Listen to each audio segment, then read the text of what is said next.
नमस्कार दोस्तों, OCN network में आपका स्वागत है। मैं हूं ओमकार चौधरी। सोमवार की देर शाम अचानक उपराष्ट्रपति पद से जगदीप धनखड़ का इस्तीफा कोई छोटी घटना नहीं है। ये एक बहुत बड़ा फैसला है।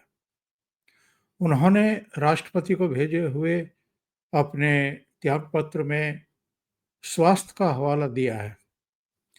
चिकित्सकों के सलाह की बात भी कही है कि उन्होंने कहा है कि आप आराम करिए।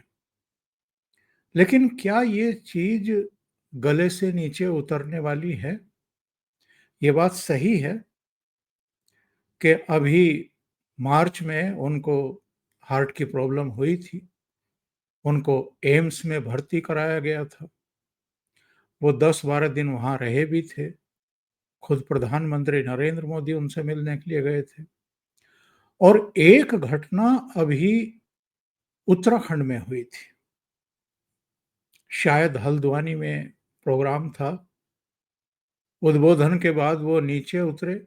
उनके पुराने एक सांसद साथी थे, चंद्रशेखर की सरकार के समय के, उनसे मिलने के लिए।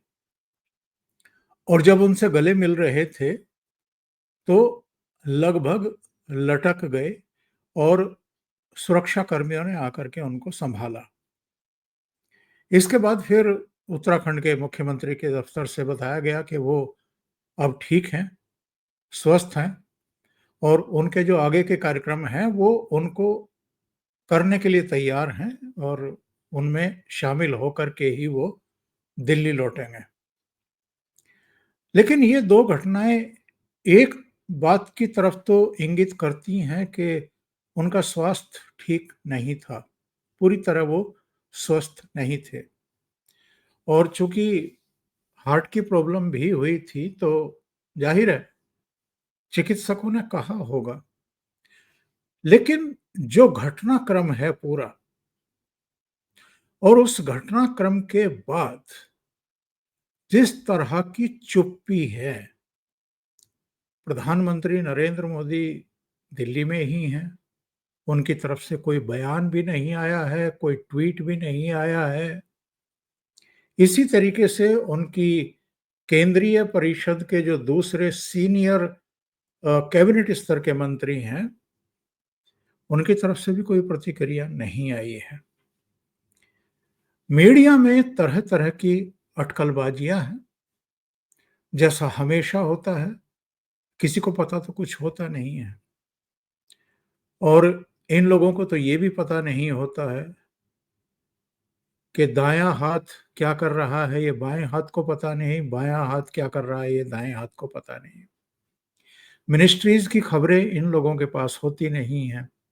सो कॉल्ड एक्सपर्ट्स को बैठाया जाता है, किसी को स्टूडियो में बैठाया जाता है, किसी को घर से जोड़ा जाता है और फिर वो अतीत में, हाल में जो घटनाएँ हुई, या अगर हम धनखड़ साहब की ही बात करें, तो सदन में उन्होंने क्या-क्या टिप्पणियाँ की या सदन में उनके बारे में किसी ने क्या कहा, उसको लेकर के बस ये लपेटते हैं और कयासबाजी के घोड़े दौड़ाने की कोशिश करते हैं।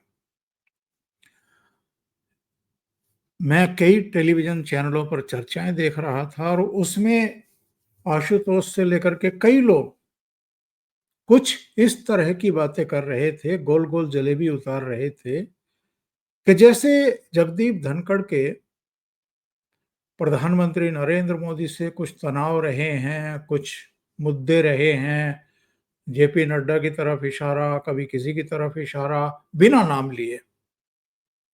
ये इन लोगों की एक अदा है, इन लोगों का एक लंबी-लंबी फेंकने का और कयासबाजी के घोड़े पर सवार होकर के चीज़ों को पंख देने का और एक्चुअल में जो समस्याएँ हैं, उनको ढाँपने का एक तरीका बना हुआ है।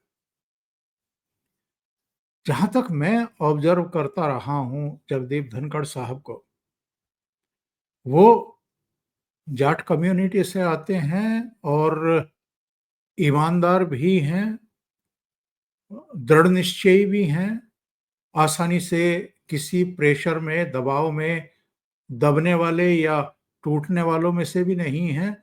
ये दृढ़ता उन्होंने पश्चिम बंगाल का गवर्नर रहते हुए भी ममता बनर्जी के सामने दिखाई थी। क्या-क्या नहीं झेला है वहाँ उन्होंने और किस-किस तरह की बातें नहीं उनके बारे में कही गई। वहाँ के एक हाई कोर्ट के इनके अ, अधिवक्ता हैं कल्याण बनर्जी, उन्होंने तो ये तक कह दिया था कि जब ये राज्यपाल के पद से हट जाएँगे तो पश्चिम बंगाल के लगभग हर जिले में, लगभग हर थाने में इनके खिलाफ मामले दर्ज किए जाएँगे, इनको उठा कर के जेल में डाला जाएगा। इस तरह की लैंग्वेज का प्रयोग यानी बहुत अपमानजनक स्थितियाँ। खुद ममता बनर्जी ने भी कोई कसर बाकी छोड़ी नहीं थी। उपराष्ट्रपति बन गए थे, तो खुद धनखड़ साहब काफ़ी खुश दिखाई दे रहे थे और उन्होंने सार्वजनिक रूप से कैमरों पर प्रधानमंत्री नरेंद्र मोदी के प्रति कृतज्ञता का भाव भी प्रकट किया था और सदन में, राज्यसभा में जिस तरह का वातावरण आजकल है, ये अभूतपूर्व स्थितियाँ, परिस्थितियाँ हैं। मैं तो 2001 से पार्लियामेंट कवर करता रहा हूँ। हालाँकि मैं राज्यसभा कवर नहीं करता था, लेकिन कभी-कभी राज्यसभा की प्रेस गैलरी में भी जाकर के बैठ जाता था। मैं लोकसभा कवर करता था और ये उस समय की बात है जब अटल बिहारी वाजपेयी प्रधानमंत्री थे और भूतपूर्व प्रधानमंत्री भी सदन में मौजूद रहते थे। चंद्रशेखर से लेकर के दूसरे प्रधानमंत्री उस समय तक थे। लेकिन इधर जो रूप स्वरूप और जो तौर तरीके बदले हैं और जो चरित्र बदला है सदनों का, राज्यसभा को उच्च सदन बोला जाता है और वहां पर अलग-अलग दल या सरकार राष्ट्रपति के जरिए जिनको नामित करती है या अलग-अलग राज्यों से जो चुन करके आते हैं, अतीत में इस बात का ध्यान रखा जाता था कि ये उच्च सदन है और वहाँ की कुछ रवायतें रही हैं, कुछ गंभीरता रही है। उस सदन की अपनी एक गरिमा, एक मर्यादा रही है। लेकिन पिछले 1 डेढ़ दशक में मैं कह सकता हूँ कि अब राज्यसभा का भी चरित्र पूरी तरीके से बदल गया है।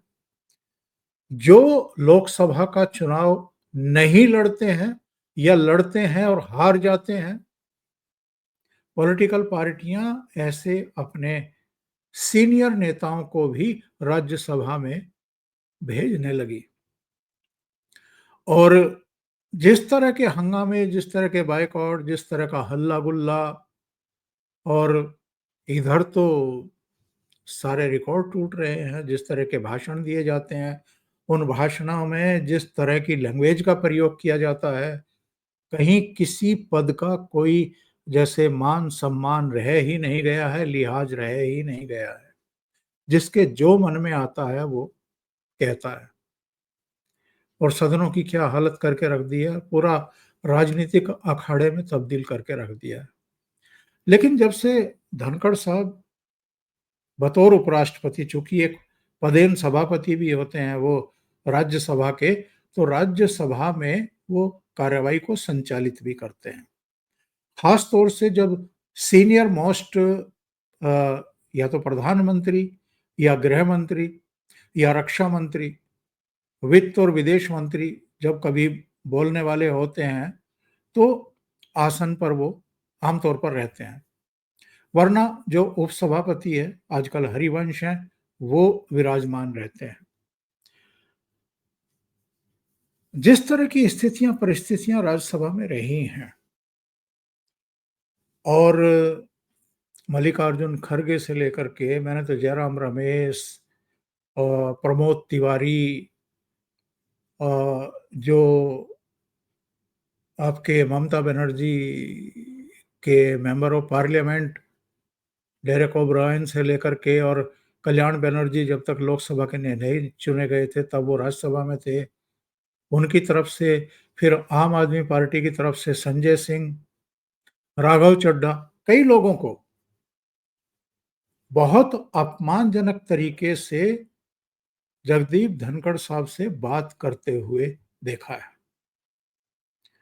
और धनखड़ साहब, जैसा मैंने कहा है, कि ईमानदार हैं, दृढ़ निश्चयी हैं, संकल्प के साथ काम करने वाले लोग हैं, अनुशासन पसंद लोग वो माने जाते हैं। और चाहे सत्ता पक्ष हो, चाहे विपक्ष के लोग हों, अगर कोई भी नियम, कायदे, कानूनों के इतर जाकर के बिहेव कर रहा है या कुछ भी कर रहा है, वो उसको डांटने डपटने से पीछे नहीं रहते। एक बार तो जया बच्चन ने उनके बारे में बहुत अपमानजनक बातें कर दी थी कि साहब, आपका टोन ठीक नहीं है बात करने का। तो इस पर जगदीप धनखड़ साहब ने उनको फटकार लगा दी थी। इसी तरीके से मल्लिकार्जुन खड़गे जिस तरीके से बात बेबात उनसे उलझने लगे थे और उनके बारे में बहुत अपमानजनक भाषा का प्रयोग करते हुए उनको पक्षपाती बताने लगे थे, और कई बार जाट वर्सेस दलित का कार्ड भी वहां कांग्रेस खेलना शुरू कर चुकी थी। उसके चलते वो कई बार बहुत दुखी दिखाई दिए हैं, और एक बार तो सारी हदें पार की थी इन्हीं कल्याण बनर्जी ने, जिनका मैं जिक्र कर रहा था, टीएमसी के सांसद ने। जब दोनों सदनों के 140 से ज्यादा एमपी सस्पेंड कर दिए गए थे क्योंकि वो लगातार हंगामा कर रहे थे और एक बहुत महत्वपूर्ण कानून, विधेयक पारित नहीं होने दे रहे थे, जो आईपीसी की जगह लेने वाला था। तो सदन का समय खत्म हो रहा था, लोकसभा का कार्यकाल समाप्त हो रहा था, चुनाव के लिए जाने की तैयारी हो रही थी। ऐसे में उस विधेयक को पारित करना, उसको कानून में तब्दील करना जरूरी था। तो हंगामा करने वाले, और जानबूझ करके हंगामे किए जा रहे थे ताकि ये पारित ना हो सके। और कोई भी ऐसा काम जिसका श्रेय नरेंद्र मोदी को मिले बतौर प्रधानमंत्री, विपक्ष और खास तौर से कांग्रेस ये बर्दाश्त करने को तैयार नहीं। इसलिए फ्लोर मैनेजमेंट करती है वो, सारे घटक दलों की याद आ जाती है, सबको इकट्ठा करके सदनों को रोका जाता है, हंगामे किए जाते हैं।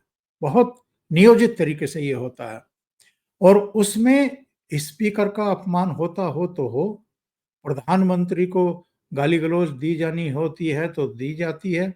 इसी तरीके से राज्यसभा में जो सभापति हैं और उपराष्ट्रपति हैं, उनका भी कई बार अपमान होता है, उनकी अवमानना होती रही है। जगदीप धनखड़ का स्वास्थ्य ठीक नहीं है, ये एक कारण हो सकता है, लेकिन केवल एकमात्र यही कारण हो, मैं कम से कम ये बात मानने को तैयार नहीं हूं। जो टीवी चैनलों पर बहसें हो रही हैं, जो कारण बताए जा रहे हैं कि साहब कुछ ऐसा हुआ है कि उनको अचानक बहुत बड़ी ठेस लगी है, उन्होंने गुस्से में आकर के ये इस्तीफा लिख दिया है और पद छोड़ने का फैसला किया है। आज़ादी के बाद से आज तक किसी भी उपराष्ट्रपति ने ऐसा नहीं किया है कि बीच में इस्तीफा दे दिया हो। एक बार 1969 में उपराष्ट्रपति को इसलिए इस्तीफा देना पड़ा था क्योंकि वो राष्ट्रपति चुने जाने थे, वरना किसी उपराष्ट्रपति ने इस्तीफा नहीं दिया। तो कुछ ऐसे कारण रहे होंगे जिनकी वजह से उन्होंने इस्तीफा दिया। मैं उससे इनकार नहीं करता, हो सकता है, कई बार होता है। और ख़ास तौर से ऐसे स्वाभिमानी आदमी जिनका करियर बहुत साफ-सुथरा रहा हो, अ, उनको हो सकता है कोई किसी बात पर ठेस लगी हो, कुछ ऐसा कारण रहा हो। लेकिन कई सवाल खड़े हो रहे हैं। मानसून सत्र के पहले दिन की कार्रवाई का संचालन उन्होंने किया। वो बतौर उपराष्ट्रपति 23 तारीख को राजस्थान में एक कार्यक्रम में जाने वाले थे। उसका कार्यक्रम निकल चुका है, छप चुका है। इसके अलावा भी वो शाम को 6 बजे तक, 7 बजे तक विपक्षी दलों के और सत्ता दल के सांसदों से भी, मंत्रियों से भी संसद के अपने चैम्बर में मुलाकातें कर रहे थे। और लोगों का कहना है कि तब तक भी उनकी बातचीत से बिल्कुल नहीं लग रहा था। इसके अलावा जस्टिस वर्मा के खिलाफ जो महाभियोग प्रस्ताव लाया गया है, वो भी उन्होंने सदन में पढ़ कर के बताया था।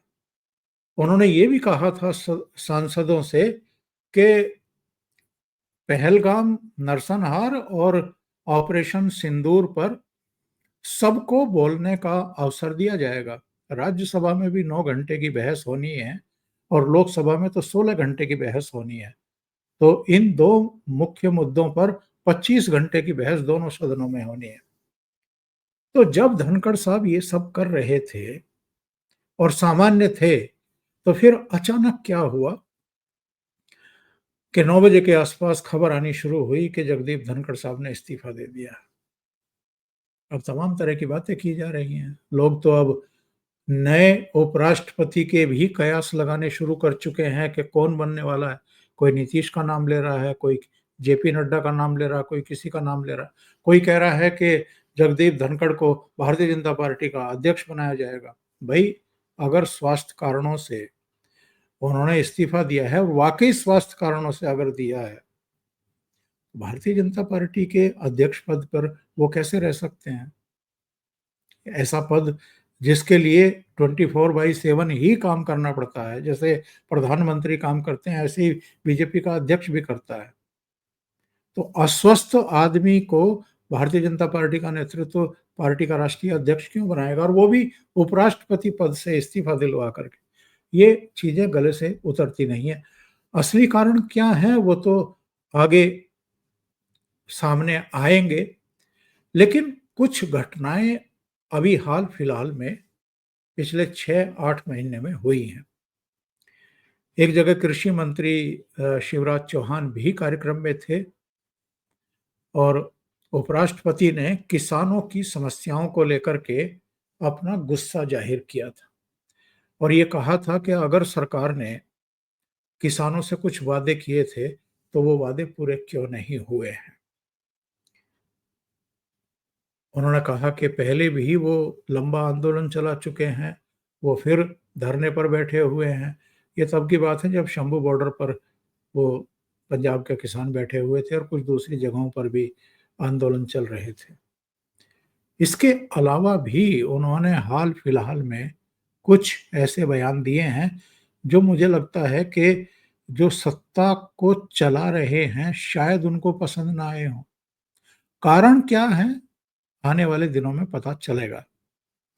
लेकिन एकमात्र कारण उनका हेल्थ इश्यू तो नहीं हो सकता है। और ये जो लोग ये कह रहे हैं कि ये सरकार के लिए बहुत बड़ा संकट है, वो इनडायरेक्ट वे में ये भी स्वीकार कर रहे हैं कि वो सरकार के लिए संकट मोचक थे, कम से कम राज्यसभा में तो थे। और इधर जुडिशियरी पर भी कॉलेजियम से लेकर के तमाम इश्यूज़ पर जस्टिस वर्मा के यहाँ जो नोटों के बोरे मिले थे भरे हुए, उन पर भी, और उनके खिलाफ एफआईआर दर्ज क्यों नहीं हुई, उनके खिलाफ कानूनी कार्रवाई क्यों नहीं हुई, इन सब को लेकर के भी जगदीप धनखड़ साहब ने काफ़ी बातें की थी। वो कई मुद्दों पर काफ़ी मुखर रहे हैं। तो कौन-सी वजह हैं, ये कोई अभी ऑथेंटिक तौर पर पुष्ट जानकारी के साथ सामने नहीं ला सकता, जब तक कि या तो खुद धनखड़ साहब ना बताएँ या सरकार की तरफ से कोई प्रतिक्रिया ना आ जाए। अभी तो जैसा मैंने कहा है कि मैं शो में बैठने से पहले प्रधानमंत्री नरेंद्र मोदी के वक्तव्य ढूँढ रहा था, कुछ है क्या? अभी उनकी तरफ से भी कोई बयान नहीं आया, किसी मंत्रिपरिषद के किसी सदस्य की तरफ से भी बयान नहीं आया। राष्ट्रपति ने उनका इस्तीफा अभी एक्सेप्ट नहीं किया है। तो बहुत सारे इसमें पेच हैं, वो निकलेंगे। लेकिन निश्चित तौर पर, निश्चित रूप से ये छोटी घटना बिल्कुल नहीं है, ये बहुत बड़ी घटना है और बड़ा सवाल खड़ा हो रहा है जगदीप धनखड़ साहब के अचानक इस्तीफा देने से। अभी के लिए इतना ही। बहुत-बहुत धन्यवाद। अगर आपको ये चैनल और इसके कंटेंट पसंद आ रहे हैं, तो लाइक करें, कमेंट करें, वीडियो को शेयर भी करें। अभी तक अगर आपने ये चैनल सब्सक्राइब नहीं किया है, तो सब्सक्राइब कर लें और साथ में लगे बेल आइकॉन को दबा दें, ताकि आगे आने वाले वीडियो और उनके नोटिफ़िकेशन आप तक पहुँचते रहें। बहुत-बहुत धन्यवाद। नमस्कार।